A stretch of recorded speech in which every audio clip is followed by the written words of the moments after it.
কেউ কেউ প্রভাবিত হয়ে যায় মমতা ব্যানার্জির কথায়, ভোটাররাই প্রভাবিত হচ্ছে না মমতা ব্যানার্জির কথায়। আমাদের নেতারা যারা নতুন এসছে তারা হচ্ছে আমাকে বাঙালিওতা, আমাদের বাঙালি দেখাতে হয় না, বাঙালি কিনা ওদের দেখাবে, যারা ইউসুফ পাঠানকে নিয়ে আসে, যারা শত্রুঘ্ন সিনহাকে নিয়ে আসে।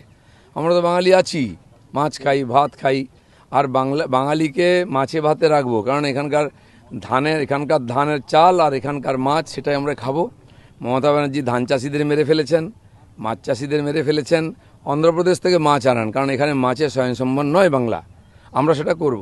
এখনও টিএমসির নেতারা ভয় দেখাচ্ছে, তাদেরকে অ্যারেস্ট হতে হচ্ছে কাউন্সিলরদেরকে। এখনও পুলিশ ভয় দেখাচ্ছে, থানায় এতে ডেকে নিয়ে এসে ধমকাচ্ছে, কেন তুমি কাজ করছো বিজেপির হয়ে। আবার টিএমসির লোকেরা বুঝতে পেরেছে হাওয়া খারাপ, বসে গেছে, কেন বসে আছো, তাদেরকে পুলিশ ফোন করে অ্যাক্টিভ করছে। এই টিএমসির অবস্থা, এই করে ভোটে জেতা যায় না, বেশি দিন চলে না। নির্মলকে কালকে অ্যারেস্ট করেছে। না, অনেক নির্মল পরিমল সব ভেতরে যাবে। দেখুন না, এই যারা চমকে ধমকে রাজনীতি করতো, বস্তির ভোটকে এদিক ওদিক করতো, কেউ টাকা দিয়ে, কেউ ভয় দেখিয়ে, সবার কপালে দুঃখ আছে, অনেককে ভেতরে যেতে হবে, ভোট দিতে পারবে না। যেমন বাংলাদেশকে দখল করেছিলাম আমরা, মমতা ব্যানার্জি এটাকে বাংলাদেশ বানিয়ে ফেলেছেন।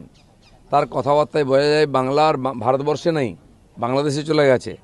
তো সেই জন্য দখল তো করতেই হবে। গুন্ডা, বদমাস, পুলিশ সব অ্যান্টি ন্যাশনাল হয়ে গেছে, দেশের বিরুদ্ধে কাজ করছে।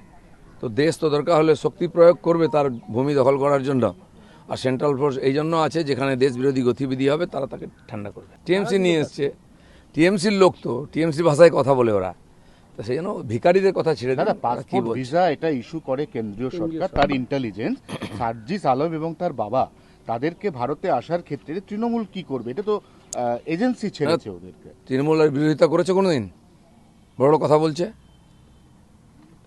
ভারতের একটা বিদেশ নীতি আছে, সেই অনুযায়ী কাজ চলে।